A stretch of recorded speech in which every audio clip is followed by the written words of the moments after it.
It's the Bro Show. It's Lucas and Jacob. Hey, bros. Hi, bros. Yes. Oh my gosh. Did that really happen last week? We all know what we're talking about. Okay, so Jacob got in drama with a TikToker. You all saw it. And we're about to expose his ass. We have receipts, and we're gonna put him on blast. Everyone's against me right now, but this is gonna be my redemption, I can tell. I feel like that, obviously none of that is a reality, but I just had this vision in 6 months. That's gonna be the vibe of this podcast. I feel like somehow like you're gonna be in this whirlwind, and every week is gonna be about clearing up rumors about you. It's like, yes, he left Nobu with Bryce Hall, and he was last seen with Kid Leroy, but he isn't a player. And you have to like come over here and like redeem yourself. Can't you just see it? No, I can't. I do want to clear up that I have a little white zit attached to my lip. I don't even know if you can see it on camera. It's kind of a cute one. I honestly didn't notice it, but now I did. Yeah. Whenever I see stuff like that, it reminds me of more of a alternative person. Doesn't it kind of look like a lip ring? No, that's what I'm saying is that I think I kind of like view a zit by your lip kind of like a lip ring, and when I think of lip rings, I kind of think of like emo people and stuff. Seen people from MySpace. Yeah, so it kind of is cool. I do feel like if you did see me just walk past you, you might think it's a lip ring, a white lip ring, but it's actually a white head, and I'm not popping it because whenever I've gotten facials, the facialist always says, don't pop your zits. But I was thinking about it. Last week we were talking about cults. And if anybody's ever telling you not to do something you know you can do, but the solution is you pay them to do it, is this all a scam? Oh. You know what I mean? That's a really good point. Like what them pushing their fingers together and pushing out the pus isn't really any different than me. They always claim you might hurt yourself, scar yourself. I'm not coming for any estheticians. I know a big percentage of our audience is estheticians. I'm on your side. I just want to know the answer. Well, okay, so I remember in high school, I was at lunch, and one of my friends said, oh yeah, I don't pop my zits anymore because my dermatologist said you're not supposed to. It's always these people in power. The dermatologist wants that person to go there and pay them to pop the zit. But how do you have enough willpower not to pop it? Because I've heard that too before, but whenever I have a whitehead and it's been there for a day, I can't keep it there because it's just so annoying. Yeah, I think it's because it was a lip zit. You know, when you pop those, you start crying. Yeah, those are the worst. I actually get it. And I kind of just wanted to have a whitehead today, just for the little extra layer of attention. Like it probably isn't. It doesn't really add up to that much extra attention, but just the tiniest little sliver of extra attention. You know.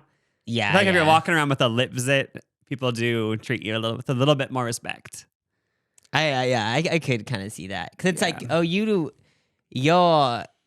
have a lip zit, so I have to treat you better than other people because you're probably having a bad day. I know they feel bad for you. You automatically get sympathy. Yeah. And Charlie XCX said sympathy is a knife, but I would beg to differ. To you, it's a genie in a bottle type moment. Oh no, for me it's a trophy. We have to raise awareness before we went live right now in front of the studio audience. I was looking at Google News and I saw Chipotle is starting to use avocado machines. Oh, okay. So they like cut it open, like this machine would cut it open and make guac. Yes. So there's already right now, before this, humans made the guac, but now a little robot creature is going to make it. And they said the avocado robot can also make bowls and salads. Wait, how though? Like, is it know. big machine that has rice in it and stuff, and they just dump it and then dump the beans in, dump the chicken in? And I guess the reason why they even invested in this technology is because 65% of orders at Chipotle are bowls or salads. Like people aren't even getting the burritos. Well, I guess with me, I do the big man order, which is a bowl, and then you get tortilla on the side. And then basically you eat half the bowl, then put the... So I feel like people might be getting burritos, but my type of burrito, basically the big boy burrito. Oh, yeah, that is a good hack for anybody not in the know. You load up your bowl and then you have a tortilla on the side. So you basically get 2 meals out of it. You get the bowl, you eat half of that, and then you shove the rest into the burrito. But then the thing about it is that since Bidenflation, I remember back in 2016 when Donald Trump was president. I'm joking, but the president controls Chipotle prices. No, but basically, what if that was their main thing? Like what the price of Chipotle is going to be? Okay, we're bringing the McChicken back to $1. No, but basically, it used to be free to get a tortilla, but now it's like 30 cents. Oh wait, it used to be free. Yeah, because wait, I don't get it. Why would it be 30 cents? Because is a bowl a little bit cheaper than a burrito? Because otherwise, it's not really adding up. I think it's the same. Wait, they try these little tricks and they don't think we're going to notice. And it all goes back to the twink that made Chipotle. I know. He's in his office trying to create little ways to create 30 more cents. But I get I'm just joking. knowing that an alleged twink controls Chipotle, I'm down for them to raise prices. Because I get it. Like he's just as like, I'm gonna try to slip it in, add 35 cents they have to pay for a tortilla.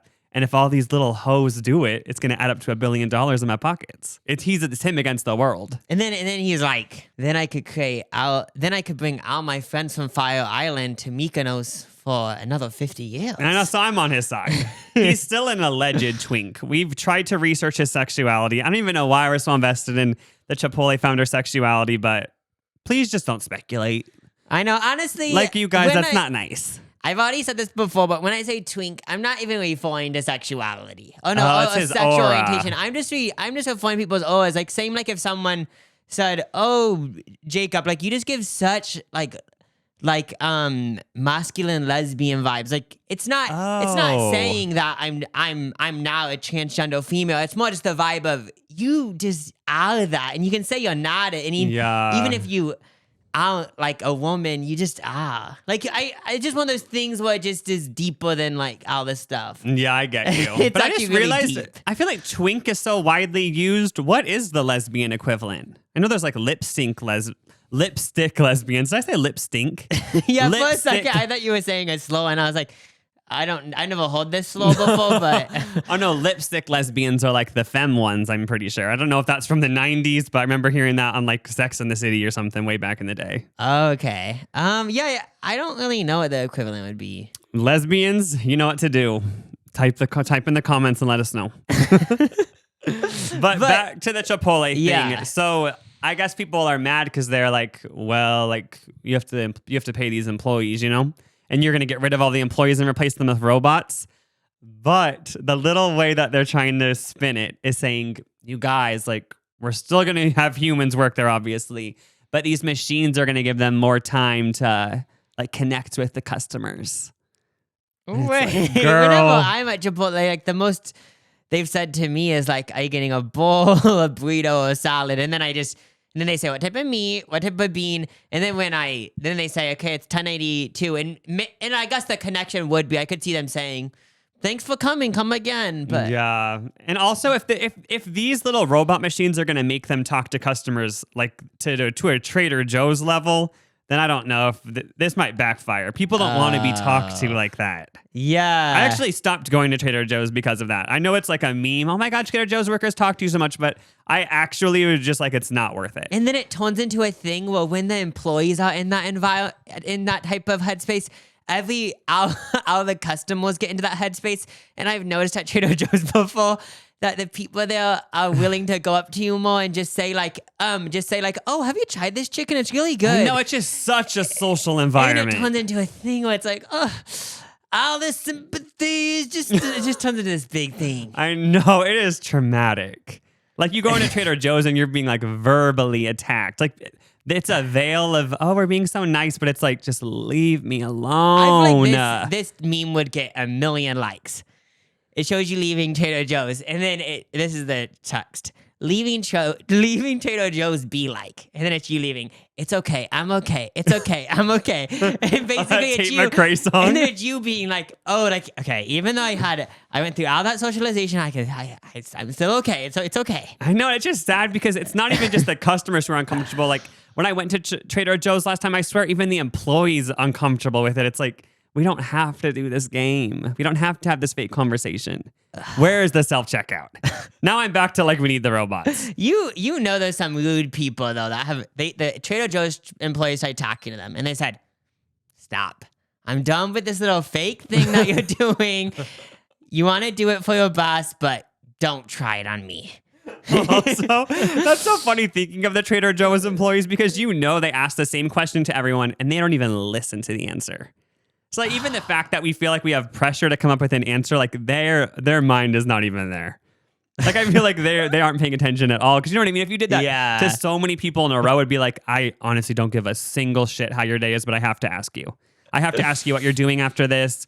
I have to ask you if you've tried this food before. Like it's all just an automatic script. But this is making me think that if you wanted to hire some local actors wherever you live, maybe go to the Trader Joe's, because even though I do believe it just is fake and they aren't even listening, they always seem so genuine. So I feel like there is something that I'm not aware of, but if you go like dive into people's biographies and Wikipedias, don't you kind of feel like there's a connection of being a Trader Joe's employee to becoming an actress or actor? Oh, yeah, because you're already acting the whole time. Yeah, your job is being an actor. I know, that's crazy. Like, I just want to, at some point, like, have one of these jobs where I have to interact with so many different people in one day.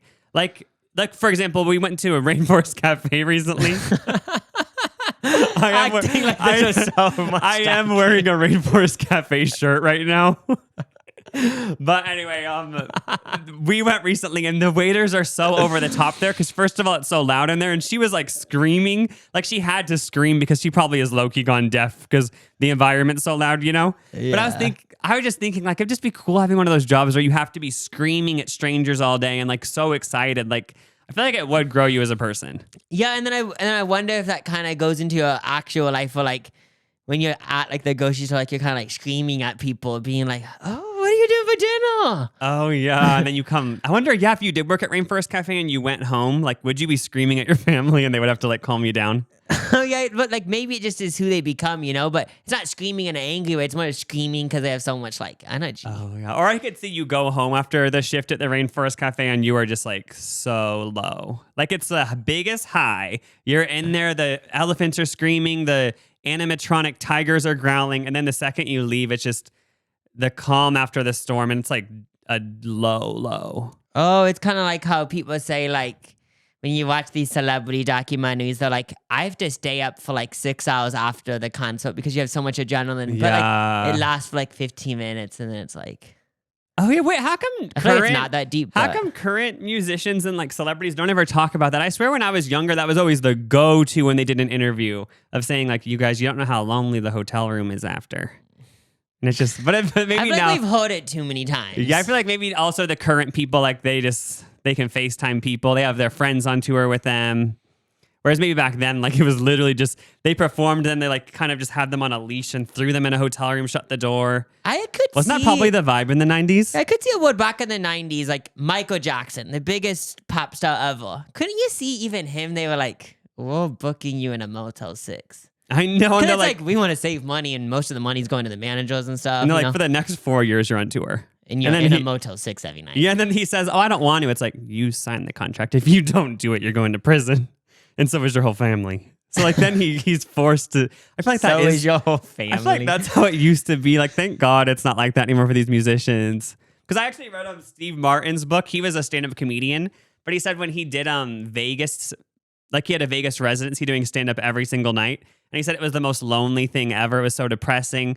But he said looking back on it, like when he wrote the book, it was decades after that. And he was like, he could have just had friends with him, but he never thought of it, I guess. Like he could have hired friends as like an assistant or like, oh yeah, or just somehow like flew out his family. But he said he just didn't think of any of that and was just, he said it was just so, it actually sounded so depressing. How long in his was book. this? Like 5 years or something? I think it was years. And he said he just like, yeah, like you said, he couldn't get to bed after the show. So he was up until morning and then he'd sleep all day. He'd wake up and it'd be night. And then you're in Vegas. And then you have to go and be a clown on stage, make everyone laugh.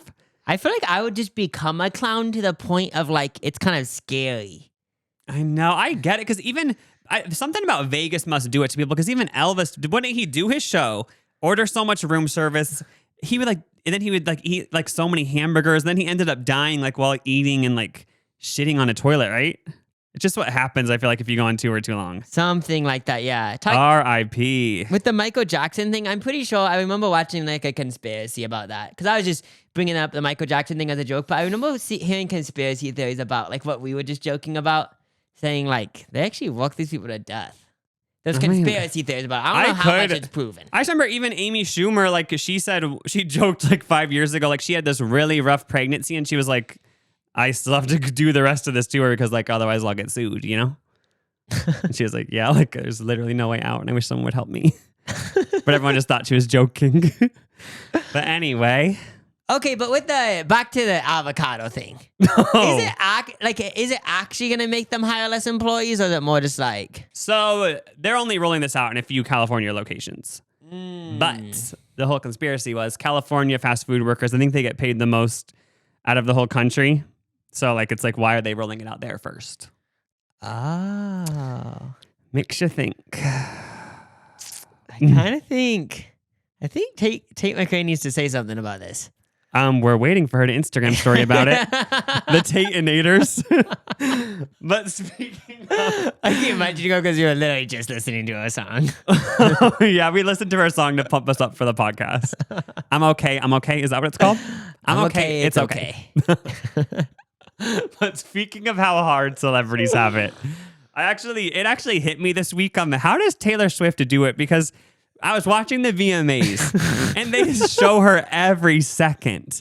And then I went on YouTube and there's a live stream of her. It's not just of her, it's of the crowd, but it's basically just Taylor Swift. Her entire time at the VMAs is being live streamed. Like I wouldn't be able to handle that type of pressure. Cuz I'd be like, what if I make the wrong face when Katy Perry's on stage and it turns into this whole thing and everyone starts hating me? Like I feel like I would just overanalyze everything that I was doing. Cuz the thing about it is that like, okay, just think about yourself when you're at a show. Like, yes, you might be enjoying the show and you might say ton after, but you don't have the biggest smile on your face the whole time. So it would suck because like these people on the internet would over-exaggerate everything. Oh, yeah. Then it also is confusing because when everyone's performing, she knows all of the words. So is it the vibe where like she's written so many songs where like she's like, oh, I know where this song's going? Or does she actually just know everyone's music? Like I feel like maybe she has to study before the VMAs. So like she doesn't seem like she's like hating on people and not knowing the lyrics from the audience. Wait, like she knew everyone's words? Not everything, but like when Katy Perry was performing, she even knew when a beat drop was about to happen. I guess everybody knows when the beat drop happens in Dark Horse. But you know what? Because you'll never going back. But that beat drop didn't happen and it showed her and she was like, where's the beat drop? Oh. But like she just always has to have a line, for the cameras. And then there's wait, so you could watch her entire time at the VMAs? Yeah, on YouTube there's a live cam of the audience. So whenever she's in the audience, obviously they're mostly showing her, Oh, but there isn't a live cam that's only showing her the whole time? It's not that invasive yet? I feel like there'd be a way you'd be able to somehow just see her. Because when they have like a Taylor cam. I just thought they would. I don't even like when she went to the first Chiefs game a couple of weeks ago. And like I saw all these clips on Twitter of people filming her the entire time at the Chiefs game. And one of them was her talking to Travis Kelce's dad. And like it'd already be awkward talking to your boyfriend's dad, but then like everybody's watching you. Like that but it was so funny because even she was kind of awkward. Like she was pointing to things like, if you start pointing at things and you're talking to someone, like the convo's not really going anywhere. Wasn't she probably pointing out like, oh, look at that over there? Like, I actually think I would just start bawling because I'm one of those people where if I'm talking to someone and I even realize one person's looking at me, I already am getting this one feeling of like I'm being watched, and then I, for some reason, feel like I have to like talk differently or something. No, that's what I'm saying. I feel like I would be so aware that I was being perceived by all these people that I wouldn't be able to act even kind of natural. Like I feel like it's even if. I've even thought while watching Selling Sunset before, their office is just one big room. And if I was on a business phone call, I feel like I'd have to leave that room. I wouldn't be able to talk to in front of everyone. Oh, yeah. I don't really get... I don't really get how in these shows they talk in front of like 20 people because I'm the person of like, even if it's like just my DoorDash deliverer calling saying, because at the door, like I want to go in a room to answer the call. I feel like for me, it's because like I want to be able to be my full like loud self, like fully be loose. Whereas I feel like if I was in an office full of all these people, I feel like I'd be kind of holding myself back and it would just be annoying. But even Taylor Swift, I feel like I wouldn't be able to just be myself if constantly people were filming me on their iPhones during an entire 3-hour game. But that's why people like her, like they must just be made for it. Because like, as far as I know, she just seems fine with it. And then she always goes to these public things, so... Oh, that's true. Because the thing about it is that, okay, maybe I'm wrong, but there's these other celebrities, well, it probably is a thing like right now Taylor Swift's like the biggest celebrity ever, but there's these other celebrities that are huge, but you never see them anywhere, so...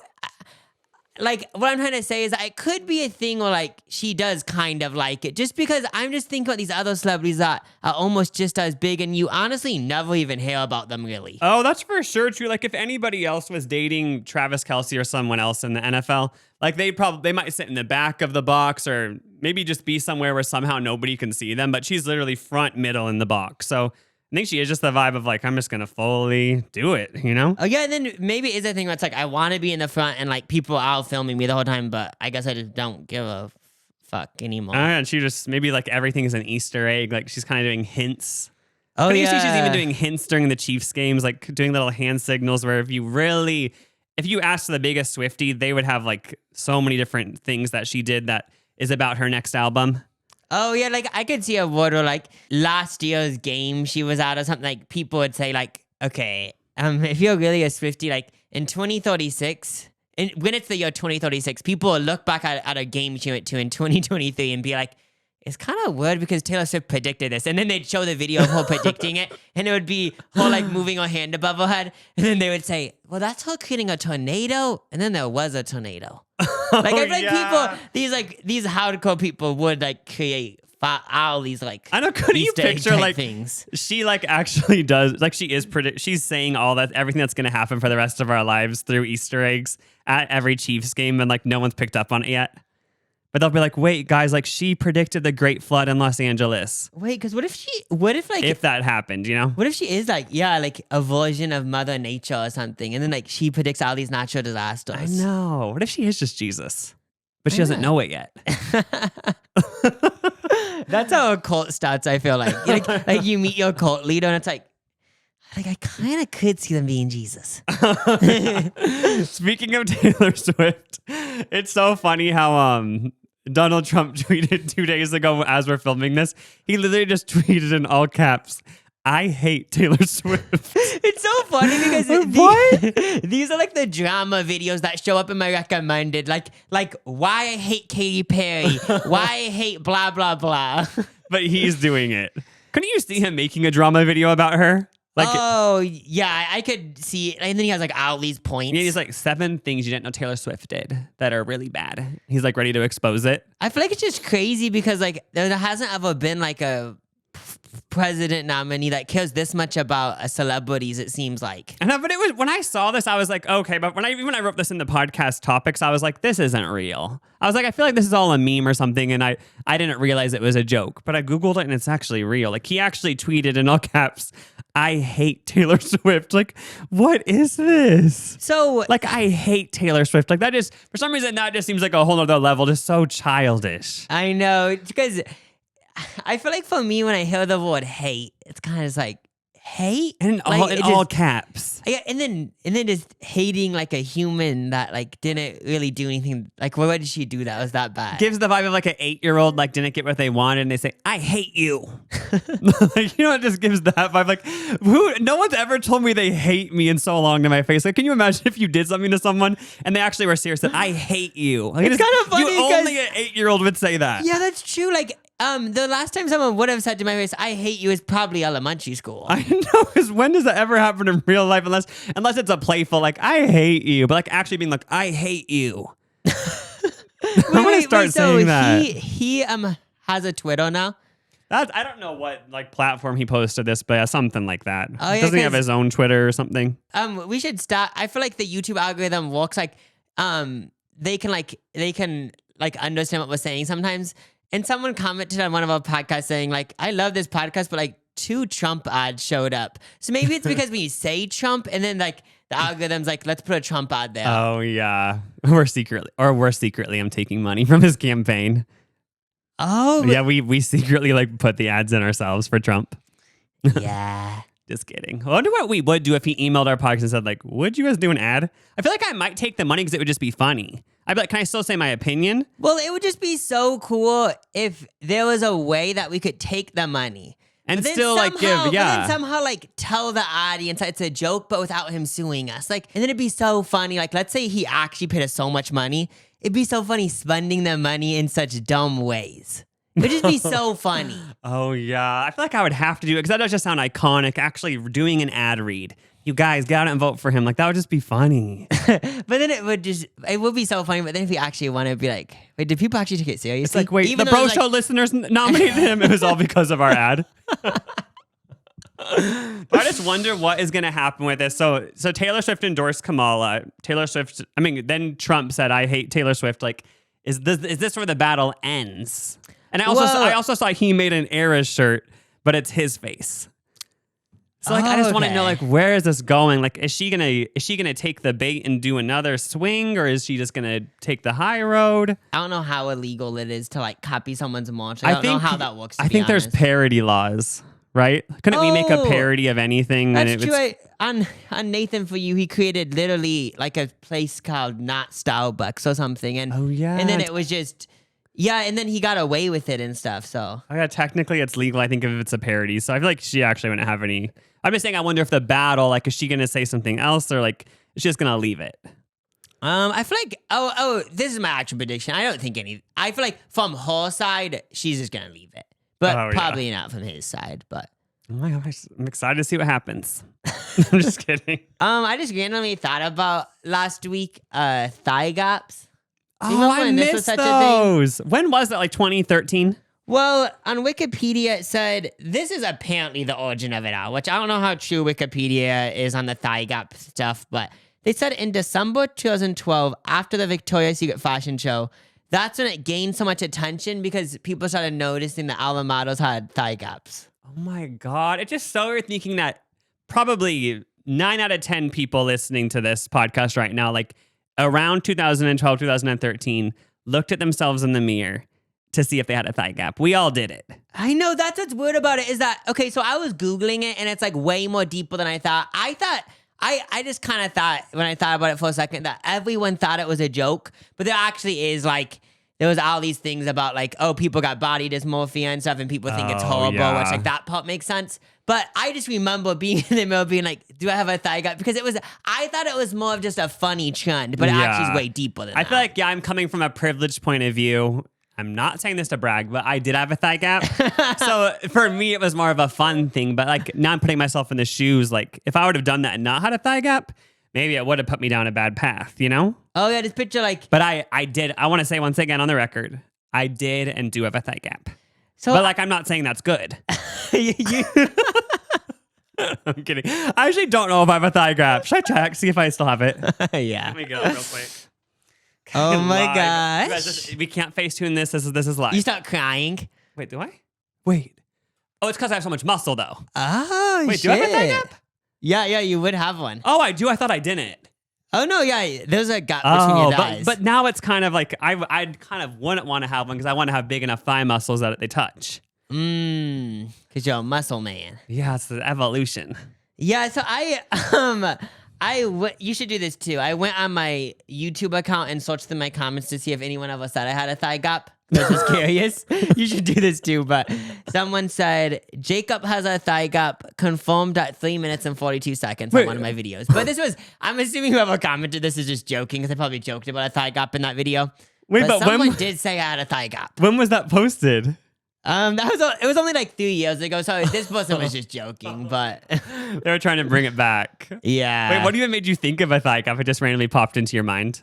Yeah, I don't know. It just randomly popped in mind. I've been trying to attain one. No, I'm joking. It just randomly popped into my mind. But I guess people have gotten surgery to get a thigh gap. I just didn't know it went that far. Wait, they just lipoed just the inner thigh, or like they cut out part of it? Yeah, I don't know how that works, but on Wikipedia it says people have gotten surgeries to attain it. Oh my gosh, that sucks. And so it just makes me wonder, like, actually before 2012, this wasn't like a thing mainstream at least, but maybe there was like subcategories of like cultures where like people were like I have a thigh gap, so I'm skinny or something. Yeah, maybe it was more of a thing that people like knew, like high fashion models had it, but it wasn't like a nationwide, an international word, like phrase that everyone used. But then the internet turns it into a thing like, yeah, like everyone just knows about everything, kind of. Yeah. It just gives such like a middle school vibe, like thigh gaps, like caring about that. Because I also remember there's some, like growing up, it always was kind of a thing of like, can you fit your fingers around your wrists? Oh yeah, because it gives such like little kid energy because it's so dumb. Like Yeah. does it actually mean if you have a thigh gap like you're healthy? Like it kind of seems like the vibe like wouldn't some people like just not have a thigh gap but they're still healthy? Like Oh that's yeah, why it because they'd be seems so dumb. yeah, when it actually correlates to anything. I just don't really get why anyone cared about them. But I did have one. I'm kidding. We love it. All types of people. If you didn't have one, if you do have one, we support you. Didn't that probably help them people so much struggling with it? Just saying like we support. Just hearing you. us say we support you. Like I think it might have cured everything. I could kind of see that. That's what's good about this podcast. We're just helping people. I know. We help people more than anyone. Make people become a better them. Keep doing you. Isn't them against us. It's them and us coming together. Wait. Yeah. Oh my God. See? I know. Thank the Lord for this broadcast. I know. Jacob and I recently were staying at a hotel for work. Technically, we were doing videos, but other people were there for work. And I kind of want to just dive into work trips. I know that's a huge thing. Work company corporations, they'll fly out a big group of their employees to a hotel. They use the ballroom. And I just want to know the whole lore of it all. Like people listening, they've done it. Like neither of us have had a corporate job, so we don't really know the inner workings. Like what is the vibe? What are they doing in those ballrooms? Is it actually needed? Is it more just for fun? Is it a waste of money? Like, you know what I mean? Yeah, or sometimes is it just this type of thing where it's like, you guys don't know each other, so like stay at a hotel and then we're gonna have a ballroom. It's kind of like, oh, mingle with each other and then like you guys will be more friendly with each other, which might work out to be better work. Yeah. Like more stuff done at the Because I know a company. lot of times it's for like a convention. So like multiple companies are coming together and you'll network with other companies. But at the specific hotel we were at, it kind of felt like it was all one company just did like a work gathering. But we went into the hotel bar once we were done with our work. And we're like, let's get a few drinks. And then we saw all of them getting drinks and we were just observing them. And it was just funny thinking of like, is that the main point of these work trips? Just the drunk vibe at the end of the night of the bonding? Or like, yeah, I just want to know the whole vibe of it. So if anyone's been to one, let us know in depth what goes down. And then like, is there some people that are just like staying in their hotel rooms the whole Oh, time? yeah. There's a lot of questions. Is there cheating? Is there hookups? Because also it was funny because it was like 10 o'clock at night and I think the hotel bar closed at like 11. So around 10:30, it seemed like most everyone was leaving. And I swear, I don't know, maybe I just didn't understand the situation, but we went to the bathroom and I saw this one girl go up on the elevator and she was saying bye to people. But then 10 minutes later, she was back down at the bar. So it was like, was that all? Did she have to pretend to her work friends like, okay, let's all go to bed? But then she was like, I'm getting another drink. Oh yeah, because is it like a Real Housewives thing where like there was drama out of work saying like, you're an alcoholic? Oh, yeah, so Then she had to couldn't say. she wanted to not feed the rumors, so then she had to go to the floor and then. And then we heard those one people saying, wait, should we both get a glass of wine and bring up to the room? Oh yeah, and then I think they did. I know, so it's like those people were just freely doing it, but this other girl was kind of sneaking alcohol. It was just, there was a lot going on. And then I heard someone said like, I'm gonna go to bed, and then they had like some type of white wine in a glass, and then one of the other people said, oh my gosh, don't, because they were gonna put it on the counter for like the bartender to throw away or whatever. But one of the other people was like, don't throw it away, I'll have it. Oh. Yeah, it's like people were like, what was like, a glass of wine's like $15, like give me it. And I'm like, don't Oh, waste yeah, it. don't waste it, girl. Yeah. But yeah, I just want to know, the complete unabridged lore of a work hotel trip. Yeah, because like the thing about it is that there is like these ones that are like more conventions, which I feel like those ones would be more organized. Yeah. But I want to know more about like a loosey-goosey one. I know where they rent, because we even walked past the ballroom during the day and they did have stuff set up in there. So I feel like during the day it would be so boring. Like you're in a ballroom and people are saying, okay, you guys, like, we know this whole year it's all about making more hot dog variations for the Oscar Mayer company. Like, just pretend that it's the Oscar Mayer work trip. Yeah. They're saying, so, like, anyone have any ideas for, like, new hot dog things? Like, and that's the whole day, and it's so boring. But then finally at night, they get a let loose at the hotel bar. Oh, I just had like this vision of like, what if you on a work trip? But yeah, and then like they have this whole presentation set up, and there was like 50 chairs for like you to sit in, you know? Then couldn't you picture stuff like this happening? Okay, they get the projector on, and then like the boss comes out and says, okay, it's not working. It'll be like 20 minutes. And then they don't fix it. And then 20 minutes, like 20 minutes, we're going to fix it. And then couldn't you picture it? Someone takes an hour to set it up. And then when they do the slideshow, it's the most boring slideshow. I'm picturing it to be like going to church growing up. Because remember, going to church growing up, I always would plan a bathroom break about halfway through. And the bathroom break would somehow take 10 to 15 minutes.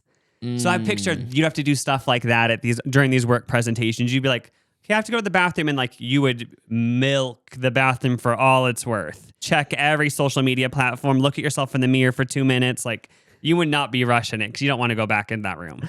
That might be a good advice for people that want to quit smoking.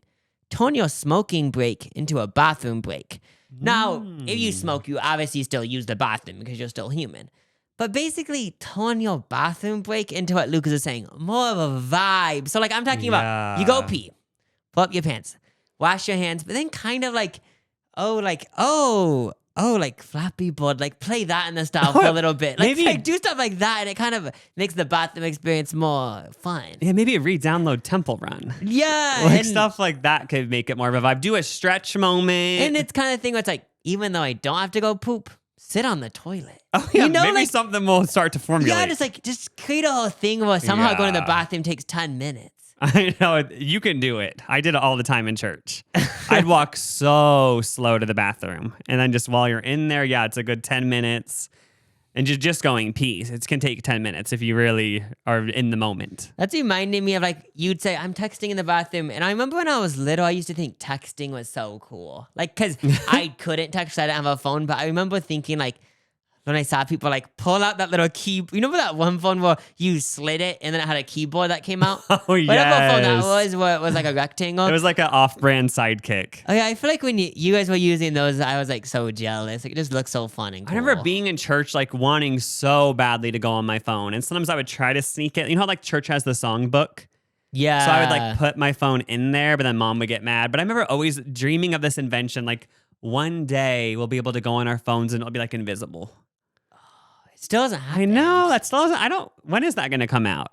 The iPhone 16 was just announced, and there's no invisible phone for secretly going on your phone during church. Maybe I'm wrong, but it feels like phones have stalled for the last like 5 years. Like, it feels like, okay, we've gotten a thing with a touchscreen so good, the camera's so good. Someone needs to make it better. And I know that Google has a Google Flip, but it's like, I don't care if it flips. I know, it's like, we already did that. We Yeah, don't need it's to go like- back. We aren't going backwards. It would be cool to have an invisible phone, and then like a phone that never breaks. Like, but the thing about it is that these companies are never gonna make a phone that never breaks because they want you to buy a new one every 2 years at least. God. But that's what I do feel like we have reached the maximum amount of capabilities of a rectangle square. Like, that is maxed out. Yes, maybe every year the camera will get a tiny bit better. The battery will last a little bit longer, but it needs to be a whole different medium to really advance. There needs to be an invisible phone. I'm kind of thinking the next step I think invisible phone is another 20 years. I'm kind of thinking the next step is in Victorious when they had that little pale phone. I could see that design like being more innovative for these technologies to be used in. Do you think any sort of like Android company ever contacted Victorious and iCarly and were like, can we buy the pear phone design? That's the thing, is that I could see it being more of like, they were never planning on making it their main phone. Like, let's say Samsung was going to buy it, but they were going to create a kid phone. Oh, yeah, but I feel like adults would want to use it, though. Yeah, that is a weird shape, though, for your pocket. To be honest, it also seems annoying watching a YouTube video on a pear phone and half of it's cut off because it's not a rectangle. Do you think, like, anytime soon the dimensions for video and it will ever change?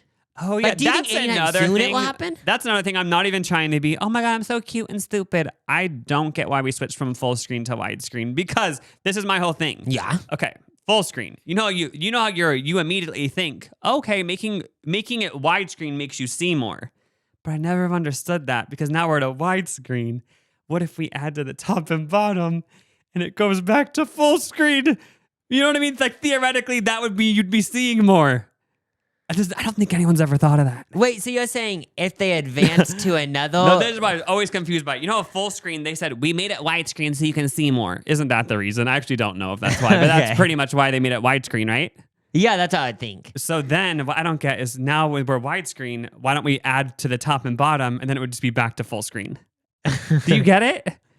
Like I feel like I feel like you're that's like the more thing. into this because you actually like were like making videos doing this. Whereas like I I feel didn't like really know this that much is my about like it. Albert Einstein moment. Like when he first described E equals MC squared, like probably no one really got it. But like, Yeah. I feel like I'm the only person who gets this right now. And like once other people get it, it's going to be a game changer. I was talking about this like a few weeks ago. Like it would be so funny. Like if like what's happening with you right now. Like you have this genius idea, but then it sucks because like I don't get it. I know, but like I think it's because I remember that the transition from full screen to widescreen. And I remember when it very first went to widescreen. Oh wait, what am I trying to say? Oh, basically when it was widescreen and you'd watch it on a full screen TV, it would be full screen. And you'd see the bars on top and bottom. That's what you're So saying. then I would say, then I always thought, okay, if there's bars on the top and bottom when we're watching a widescreen format on a flat screen device, a full screen device, why wouldn't you just add to the top and bottom and it'd be more than widescreen? You know what I mean? Oh, and then they never have to change the screen. Yeah, that's what I don't get. But then wouldn't it just somehow be the same dimensions? Also, like, oh, yeah, that's what I'm saying. But like, why did they even make the switch to widescreen? I don't understand. And this is what I also don't get is that how does it become a thing where everyone listens? Like, wouldn't you kind of I think? know. Like, I know there's like these there's like movies that try different formats and music videos, but you know how for the most part a bunch of media has transitioned. Like, I just thought some people would be like, big full screen is trying to, big widescreen is trying to do it. I actually don't get it. It's like, there's just one person who people respect their opinion so much and they say, we got to go to widescreen. And then everyone just follows along because otherwise you'll be left behind. Because say, for example, Samsung was like, we're sticking to full screen, you guys. It's not worth it. They would just be phased out. Yeah, so you kind of have to move with it. It's kind of like, so it's kind of like how like some of these companies are trying to create vertical TV because they're like, the future's vertical. Oh, I Well, remember They're like that. trying to get ahead of the curve, but I just don't know if the curve is ever going to actually hit. I know, but that was so funny. I remember, maybe way back in like 2016, hearing about vertical TVs. And then there was the iconic, what was that one? Quibi? Quibi tried to make a whole vertical platform. I remember thinking, okay, girl, like this is never going to happen. Because can you imagine watching a movie vertical? That'd be so annoying. How tall would the movie theaters have to be? Oh, yeah, like, the whole vertical TV is that if that did become a thing, why wouldn't you just flip your TV? You know? Like you Yeah. always could just flip your TV to watch Chrissy Teigen Court or whatever. Wasn't that like the big show they were promoting? Forgot she I had remember that was the Chrissy big show they were Teigen promoting. Court. I want to see what that show is about. Didn't someone so funny have a reality show on there? I swear I remember seeing these like commentary YouTubers making fun of this reality show on there. I'm trying to think. Probably. Yeah, I don't remember though. When I'm driving in the car, sometimes I like realize like, oh, it's like so scary driving because like people die from fatal car accidents and like we drive all the time, so like we try not to think about it because else we'd have a panic attack. But like if you got in a car wreck, like you could die. I know, and how isn't it? It's way more dangerous than airplanes, and we all are scared of airplanes, so it doesn't really make sense. Yeah, so we were driving, and then Lucas brought up a point of like, why don't they just create things where like if you were about to hit a car, like you go up one level, or like there's a magnet in the front of your car, and then like you can never hit the person in front of you. I know, because we were on a road trip recently, and there was all these signs saying this many deaths have happened this year from car wrecks. So yeah, we just thought like, why haven't they made some sort of magnet devices on the side of each car where you do shoot up if there's about to be a collision? You know what I mean? Yeah. And there'd always be room on every road for 2 levels of cars. And a few years ago, I was thinking that because I was like scared of like hitting other people when I was driving, and I thought like, wait, why don't they put a magnet on each side of your car, the front, back, both sides, and then you never hit anyone? And I didn't really like ponder on it after that because I was like, maybe someone's working on it. Yeah, like hopefully we can only hope. Yeah, so I Googled this, why don't car brands put magnets on cars so then no cars hit each other? And I was kind of thinking some people for sure have thought about this, but maybe it's not a big enough thing or I won't see anything about it on the internet. But there's a bunch of stuff about it. Oh my God. So what are they saying? What are the girlies saying? So this is on a physics forum. Someone was they were watching an old episode of Top Gear and they put magnets onto the front of two model cars and drove them at each other because the magnets were oriented so that they would repel, the cars couldn't crash. And then they were like, why don't we do that, Yeah. And then someone replied and said, the idea of using magnets to prevent car crashes is flawed because the magnets do not scale up to the real world and would only cause damage to the car and the passengers. So I was kind of thinking, if you had such strong magnets where they actually, someone was driving 50 miles an hour and they were about to crash into someone, would it be a thing where the magnets would be so strong? Oh, would it be wait. a movie where your car would fly up in the air and it would kill you? Wait.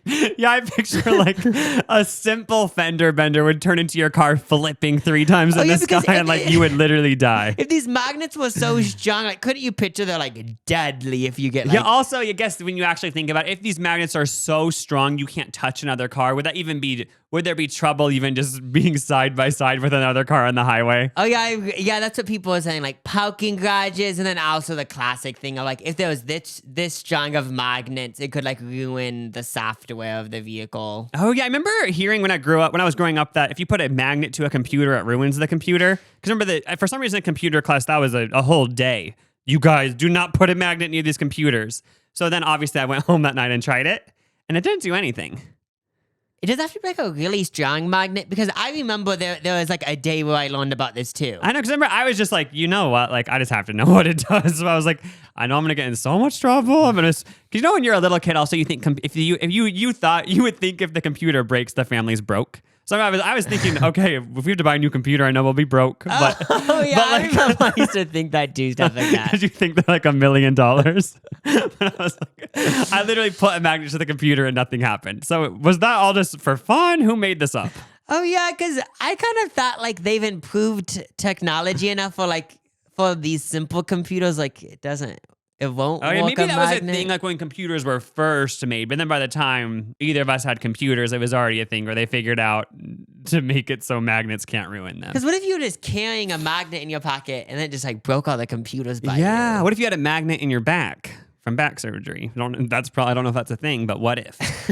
Wait, but then someone else said, I didn't think about this. If someone was on a walk or run and they had braces and the magnet was that strong, what if they flew across the sky to your vehicle? Oh, yeah, if you had braces in the car, your teeth would be ripped out. Yes, there's actually, because for this to work, I would think you'd have to get these such strong magnets, and then it probably would just cause more harm than good. But one thing I have thought, which doesn't include magnets, bumper cars. Why don't we also have bumper car edges? Maybe the outside of cars are already kind of similar to bumper cars, but they kind of make the outside fancy. It's why is the outside of the car fancy? Let's make it little shitty bumpers so when we get in these fender benders in the grocery store parking lot, it doesn't really matter. Oh yeah, let's say you can have any car, but then you put this thing over your car where it actually just puts bumpers on your car. It would actually be so much better. And then if you bump into another person's car, it's I don't give a shit because you just hit my bumper car. Do you think the reason why they don't do that is because they want to make money? No, I thought it was because knowing us people, we'd be getting in bumper car fights just for fun. I feel I would always hit people's bumpers because I would just think it was fun. I was thinking about that in a scenario. I was picturing a grocery store parking lot.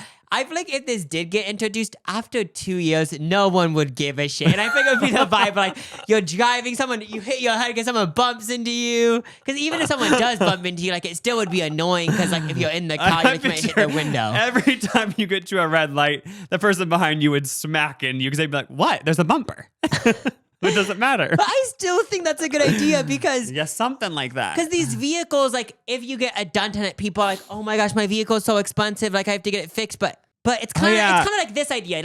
Some people get couches and they put plastic on top of it for the whole life of their couch. that sounds kind of dumb to me, but like, why don't they just do that with cars? Like, just put bumpers on it, so then if you do hit someone, it's like nothing's damaged. That's the next thing we have to Google. Why aren't all cars bumper cars? Should we? I almost think we should take a little 30-second break right now and Google. You should just really quickly Google why aren't cars bumper cars? Okay. Because I feel like we need to know. BRB. Okay, we just researched it. We're back. Oh yeah, and I actually get it now. Same. So just from like looking at a Reddit, it's a thing where it's like, yes, it would prevent damage on the vehicle if you had bumpers, but it actually would just be more deadly because these vehicles are built like so they can like crumple if someone hits you. So then the person in the car feels less force. Whereas if you had bumpers, if someone hit you, you'd feel way more force, which might actually result in more deaths. Just way more people would die. But also, it's so funny because I asked ChatGPT, and they basically tried to be nice, but like the general vibe of their answer is, "You're a dumbass." Because they did this whole paragraph, and they said, in essence, modern car safety systems are more complex and effective than the simple concept of bumper cars, which work well only in amusement parks. It's basically like, boo, this is basically they're saying no question is a stupid question, but this is a stupid question. That's what's funny about ChatGPT. Like when we always start using AI, is that like you'll like never feel like you're dumb because they put it in this way of like, it's still a good question, but I actually saw on Reddit, on the ChatGPT Reddit, people are saying my ChatGPT is starting to be like rude to me. And then people were saying that's because you've been rude to it. They just adapt to your style. But I'm actually mean to my ChatGPT, so like I feel like they might start being mean to me. When I do use ChatGPT and ask it questions, I don't know why I done. Ever since the beginning of me using these AIs, I always say thanks after they give me an answer. Just because like I don't know why. I know it's not a human and they don't have a soul or anything. Well, that's good because now your account is being trained to be nice, whereas like mine might be being trained to be rude because I'm rude to it. Because sometimes just as a joke, like I'll write it just stupid stuff. Like I'll ask a genuine question, but then afterwards I'll be like, nah. Or I'll be like, shut up, and just to see what it says. And it's just funny seeing what it says. Yeah. Just like a little enjoyment for me. But when I was like Googling this vehicle stuff about why isn't there magnets on cars, there was something that basically said what ChatGPT said, like, you're just a dumbass. Like these car manufacturers are working on more intelligent things like automatic braking systems or like assisted driving, like where they would drive more. Like, girl, if it was as simple as a bumper car, I think they would have done that already. Yeah. But you just never know. We had to investigate it. No, you definitely. This is another thing of like dumbass type thoughts. For the longest time, I thought Carrie Hilson was a Hilton. So you know the girl that sings, "Do the pretty girl rock, rock. My name is Carrie. I'm so very fly. Oh my, it's a little bit scary." So she probably had other hits too, but basically in like 2008, that song was big. I remember it was on like the radio. And I always just thought she was a Hilton. Because you thought when they said on the radio, that was Pretty Girl Rock by Carrie Hilson. You always thought they said Carrie Hilton. Yeah. Oh my God, so this whole time you thought it was like Paris' sister or her cousin? What did your brain go to? I don't know when I stopped believing this. It hasn't been any time recently. I know, but like, did you think it was her sister or like a relative? Oh, I just thought it was her sister, yeah. Oh, that would have been cute if like it was. I know, it's funny how like, I thought that was a Hilton. Like, what? I'm joking. Paris Hilton. Let's talk about it. Just kidding. There's nothing to say. Yeah, huh? There's nothing to say. Yeah, huh? But documentary review time. Jacob and I both watched Chimp Crazy on HBO. That's what it was on, right? Yeah. I don't know. We just need to talk about this. You guys need to watch it if you haven't. Basically, it's about this woman. This multiple people, like, they buy chimps and they sell them and then they train them to be in movies. And then it follows this one particular lady who, like, she's so into chimps and she kind of ends up like kidnapping chimps against, like, she's in a fight with PETA the whole time. Yeah. They're trying to take her chimps. She's hiding them. Just a whole thing. Yeah, it's kind of like it seems like that's like a whole category of documentaries. Like, basically these people that are kind of like, you could say, cruel to animals, like kind of being exposed. Like I don't know if that's, it kind of seems like it's a whole theme, like it's a whole documentary. But the funny thing is, they think that they're in the right. So it's like the battle. I feel like the documentary actually showed it was balanced in the way that it let both sides like fully say their perspective. Like PETA's like, nobody should own a chimp. Like this is horrible. But then you talk to the chimp owners and they're like, we are so attached. Like chimps are 97% humans. Like this is basically my son. Yeah. And I didn't realize that chimps live the same. They have like basically the same lifespan as humans. It said. Oh, like okay. So with chimps, it's like, oh yeah, they kind of look like a human, but when it gets gross when they don't look like a human, like don't parrots live like almost as long as humans? Or Oh my something? God. Yeah, no, I have that in my notes. I don't think turtles should be able to live 80 years. Because I get it. Yeah, like you said, with chimps, maybe this is like a narcissistic thing since I'm a human. Oh, yeah, that's I think, basically what I okay, was like they're saying. allowed to live our same lifespan. But then you see a turtle, it's like, okay, let's put them all down after 20 years. I wonder if like turtles like they have like phases of life, like being like just funny thing about a turtle being alive for 80 years. Like I just can't even like fathom Are they it. bored? Don't they just sit under bridges? Like, what are they doing? Like, I'm assuming, obviously, they have instincts they're following. Laying eggs. They lay eggs, right? I remember Miley Cyrus. Remember that movie with Liam Hemsworth? And it's all about her trying to help turtle eggs. Wait, what movie was this? The last song. Okay, was that a Disney movie or no? It might have been Disney, like, movies. Like, the theatrical releases, Walt Disney Pictures. Yeah, but it wasn't like It was a Disney Nicholas Channel Sparks book. Oh, there was like a moment where a bunch of his books were movies. I know. He needs to start writing some more. He probably is, but, like, they need to make him into movies again. And they always were like love stories, right? But yeah, but it's funny thinking of a turtle, like they're just living 80 years. Yeah, like what are they thinking? They're just like, yeah, still here. Yeah, because I honestly don't know how intelligent turtles are. Even chimps, like, I mean, that's what was so sad about the documentary. So it shows how, like, when they're young, they're so easily trained. They're stars. They're in movies. They're in TV shows. They're in commercials. Like, they're everything. But then it showed the dark side of these people who own the chimps. These chimps are like 50 to 80 years old and they're just sitting in a cage all day. Because once they get to a certain age, they're so aggressive. They don't F with humans anymore. They probably start to realize, like, bitch, why am I in a cage? Like they start being like, I want out. I'm going to attack the humans. Oh yeah, and then it is so sad because like even if the cage is big, it's still like if I was in that big of a cage, I would be pissed. I know. And then the documentary, it shows like anyone who owns a chimp, like they always just end up hurting someone horribly. Like for the first 5 years, it's the cutest thing ever. Like it's, oh my gosh, it's so cute. Like these people were bringing their chimps on vacation with them. They would go out to dinner with the chimp. Everyone in the town was like, oh my God, that chimp is just another citizen of this city. We love them.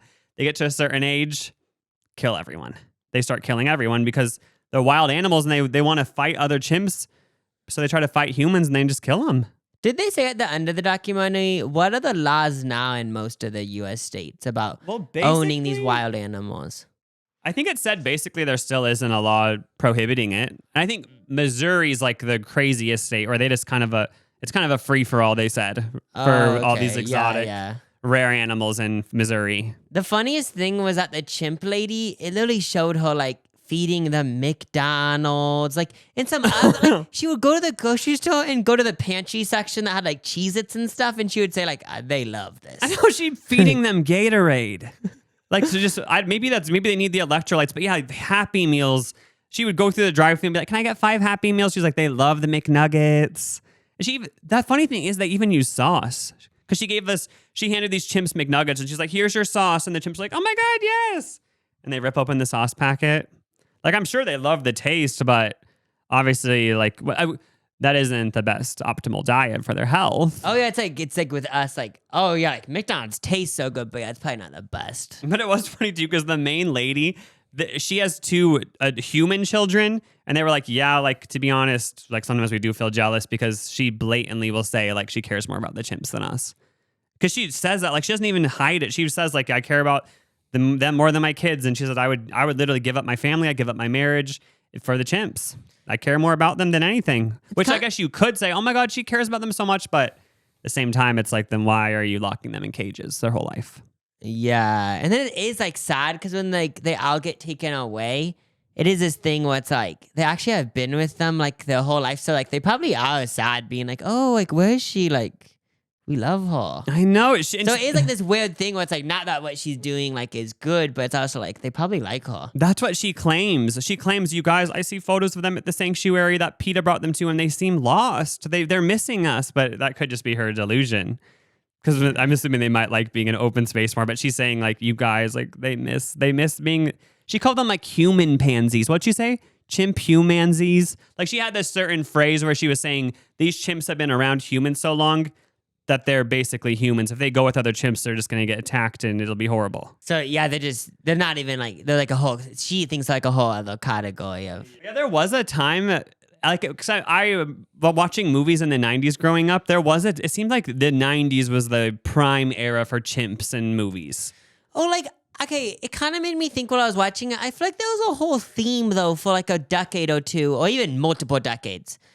Animals were such a big part of movies. Even think about the Beverly Hills Chihuahua. Like that isn't a chimp, obviously, but I feel like there was this thing where like animals, like there was for sure a phase where animals were such a big part of movies. Yeah, because even in the 90s, Homeward Bound, it's just literally, and the whole movie's following pets of a family traveling. And then what's that one like the golden retriever is Air Bud. Yeah, they it made was a so many thing. Air Buds. And the chimp movies they were showing, like I don't remember them, but I have this memory of watching like a movie about like these like chimps that were like people. Yeah, but now knowing they live so long, like the chimp in, I think the movie was called Monkey Business.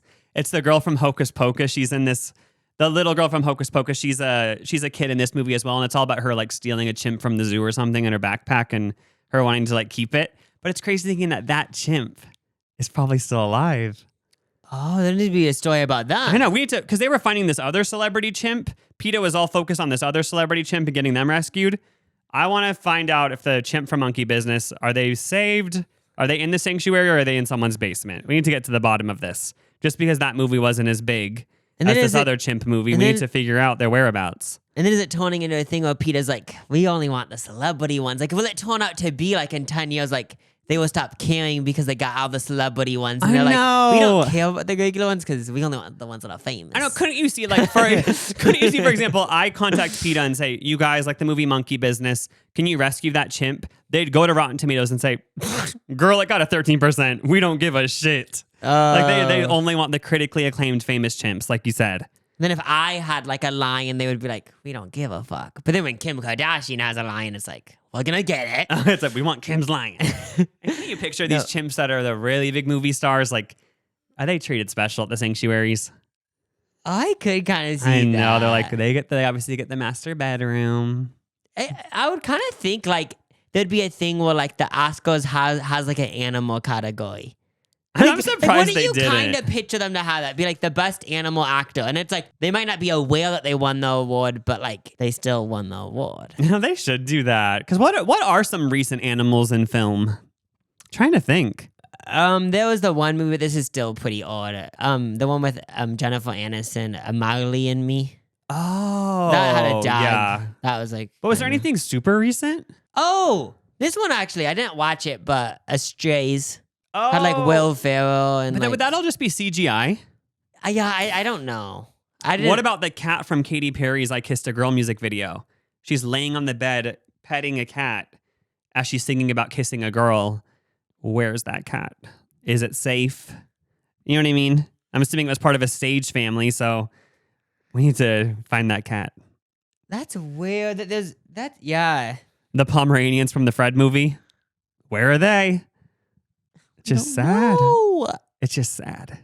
But the whole thing with these wild animals, though, like people having lions, chimpanzees, like maybe people even have gorillas, I don't know. But the thing about it is I just get scared that these people don't know how to keep them captive.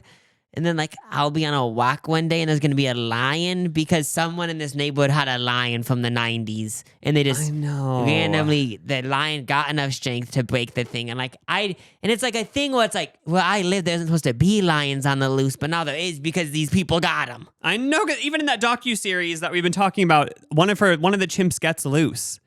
And it didn't, luckily they lived in a pretty remote area, so it didn't attack anyone. But yeah, can you imagine a chimp's just on the loose? Yeah, because I think a few years ago, like there was something that got loose from like somewhere in Kansas or something. Let's all just text 555 and donate $5 to PETA. But they probably have one of those things where you can text a 5-thing number. Oh, probably. Yeah, let's do it. What does PETA stand for? Pets. Pets every. Anyway, we'll get back. Wait, but to why that. would it be pets? Wouldn't it just be animals in general? Because they care about like vegans too. Pediatrician? No, not pediatrician. What does PETA stand for? PETA stands for People for the Ethical Treatment of Animals. Yes. Ain't that the truth? You would think everyone would be for that, but then it turns out like, oh, like I ate chicken. So, does PETA... So technically I wouldn't be. Does PETA get into that part of things? Like, do they make sure chicken factories are not being so horrible to these animals? Or is it more about like... I don't know if I'm right, but I thought like PETA was for like veganism and stuff. So they might even be like against like the whole idea of even eating chicken. Like, I don't know if I'm completely right, but I think it would be like, oh, we just want like chickens to not die, not even like them being killed humanely or whatever. Yeah, they talk about that in the documentary. Like they used to do like these really like just jarring spectacles to like promote veganism and stuff. Like they would show humans with all their guts out laying on the sidewalk, and like other humans would be eating their guts just to prove like this is what you're doing if you're eating a hamburger. You know what I mean? The thing about it is that like those like ads that like make you like scared, like what? Like they actually do work, because I feel like people that saw those documentaries on Netflix where it like showed like these farms that had a bunch of animals and stuff. I feel like that turned like, let's just say 10 million people vegan for 2 months, which for that 2 months, like there was a lot of animals that didn't die. Oh, that's true. You know? They even would've... like you were vegan for like 2 months, so at least you were vegan for 2 months. That's true. It's better than nothing. So it's worked a little bit. True. Should we wrap it up? Let's do it. Okay, so the conclusion. So we talked about a lot, guys. We talked about magnets on cars, some innovative ideas. We talked about the avocado maker, Taylor Swift. Just take it all in. I know it's a lot. Take notes. Yeah. And we'll be back next week, darling. Bye. Bye-bye.